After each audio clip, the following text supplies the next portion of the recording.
Dubai air show में भारतीय तैयारा गिरने की इब्तदाई रिपोर्ट सामने आ गई। तकनीकी खराबी के बावजूद तेजस तैयारे को उड़ाया गया।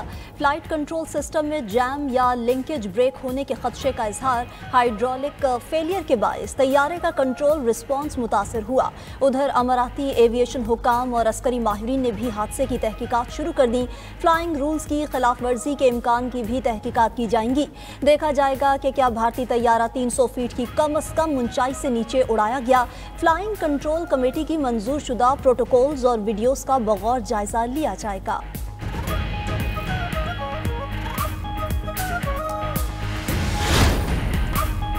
इस्लामाबाद हाई कोर्ट के जजेस की इंट्रा कोर्ट अपील वफाकी आईनी अदालत में समाअत के लिए मुकर्रर। जस्टिस अमीनुद्दीन की सरबराही में लार्जर बेंच 24 नवंबर को 11:30 बजे समाअत करेगा। सुप्रीम कोर्ट के 5 रुकनी बेंच ने इस्लामाबाद में जजेस का तबादला दुरुस्त करार दिया था। दूसरी जानिब इस्लामाबाद हाई कोर्ट के जजेस ने 27वीं तरमीम के खिलाफ आईनी अदालत से रुजू कर लिया। जजेस ने अपील आईनी अदालत में मुकर्रर करने के खिलाफ दरख्वास्त दायर कर दी। दरख्वास्त में अपील सुप्रीम कोर्ट वापस भिजवाने की इस्तदा की गई।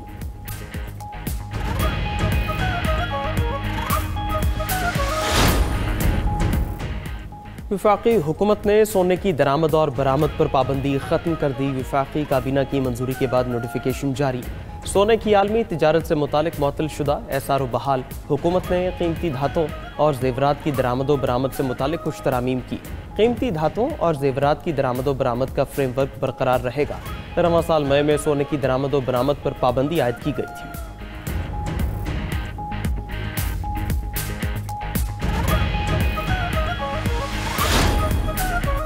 रेलवे का निज़ाम किसी भी मुल्क की मैशियत और मवासिलात के हवाले से रीढ़ की हड्डी की हैसियत रखता है। वज़ीर आज़म शहबाज शरीफ की ज़ेर सदारत पाकिस्तान रेलवेज़ के अमूर पर अहम इजलास। रेलवे हुकाम की वज़ीर आज़म को रेलवे की बेहतरी के लिए इक़दामात पर ब्रीफिंग। वज़ीर आज़म की पाकिस्तान रेलवे के मनसूबों के हवाले से बैनुल अक़वामी मयार के कानूनी और मुआशी माहिरीन की खिदमात हासिल करने की हिदायत। रेलवे निज़ाम की बहाली की तरफ उठाए जाने वाले इक़दामात लायक तहसीन है। रेलवे ज़मीन के मामलात पर पब्लिक प्राइवेट पार्टनरशिप मॉडल अपनाने की हिदायत।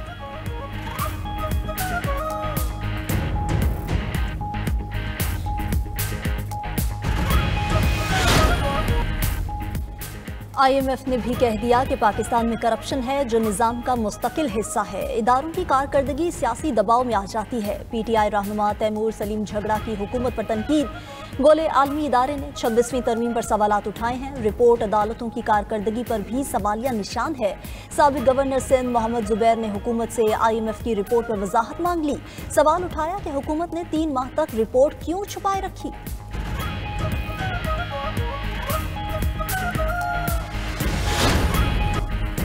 मुल्क का मौजूदा निज़ाम इंसाफ पर मबनी नहीं। हमारे ऊपर मुसल्लत तबका हमारा हक नहीं दे रहा। अमीर जमात इस्लामी हाफिज नईमुर रहमान का मीनारे पाकिस्तान में बदल दो निज़ाम इज्तिमा से खिताब। बोले अवाम को दहाइयों से इंसाफ नहीं मिल रहा। खवातीन को ज़्यादा चैलेंजेस का सामना है। अदालतों में लाखों केसेस ज़ेर इल्तवा हैं। कौम को आपस में लड़वा कर तकसीम पैदा की जा रही है। हमें मुत्तहिद होकर इस बोसीदा निज़ाम के खिलाफ जद्दोजहद करनी है। सबको बराबरी के हकूक देना होंगे।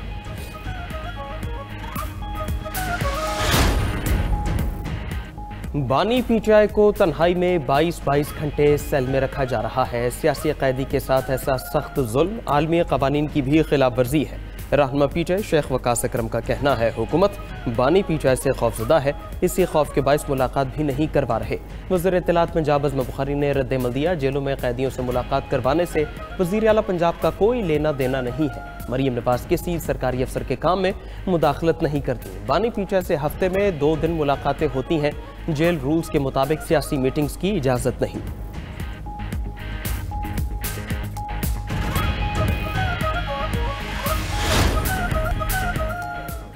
कौमी और सूबाई असम्बलियों के 13 हल्कों में ज़िमनी इंतखाब। कौमी असम्बली के 6 और पंजाब असम्बली के 7 हल्कों में वोटिंग कल होगी। इलेक्शन कमीशन की तैयारी मुकम्मल।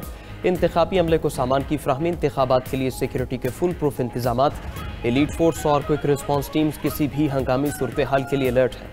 फौजी दस्ते भी 24 नवंबर तक स्टैंड बाय रहेंगे। उधर ज़ाब्ता अखलाक की खिलाफ वर्जियों पर वफाकी और सूबाई वज़रा को नोटिस जारी।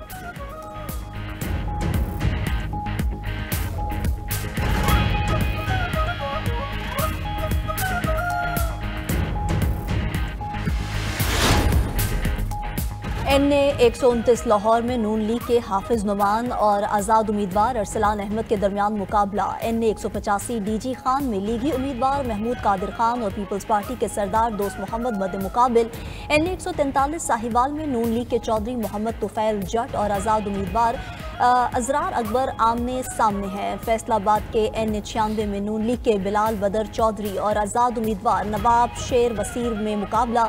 NA 104 फैसलाबाद में नून लीग के राजा दानियाल और राजा अदनान जावेद मद मुकाबिल। NA 18 हरीपुर में नून लीग के बाबर नवाज खान और PTI की हमायत याफ्ता शहरनाज उमर अयूब मैदान में मौजूद।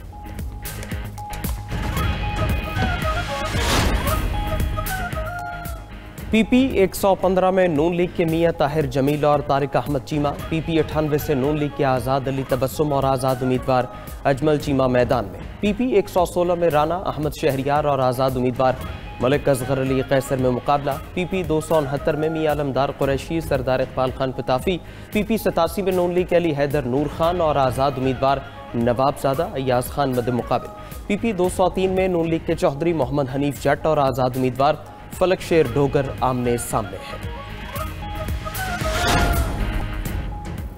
स्कूल से बाहर बच्चों का नंबर 0 तक लाने की कोशिश कर रहे हैं। बच्चे हमारा मुस्तकबिल हैं, इनके हुकूक का तहफ़्फ़ुज़ हुकूमत की अवलीन तरजीह है।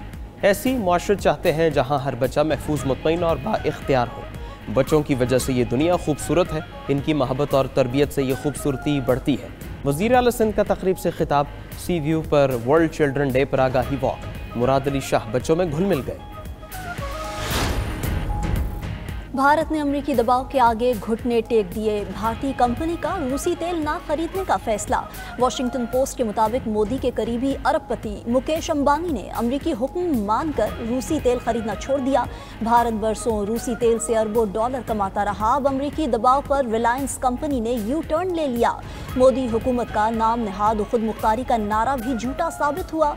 पाबंदियों से बचने के लिए भारत रूस के बजाय अमरीका से महंगा तेल मांगने पर मजबूर।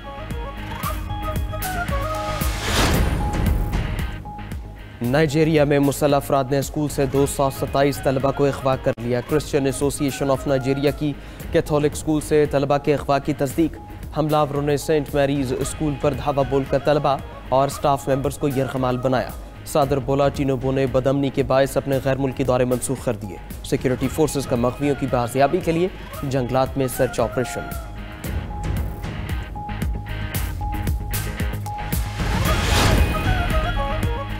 वियतनाम में सैलाब से हलाकतों की तादाद 55 हो गई। खबर एजेंसी के मुताबिक वियतनाम के वस्ती इलाकों में मूसलाधार बारिशों और शदीद सैलाब की तबाहकारियां जारी। सैलाबी रैलों ने 67,700 से जायद मकानात को पानी में डबो दिया। 30,700 से जायद मवेशी पानी में बह गए।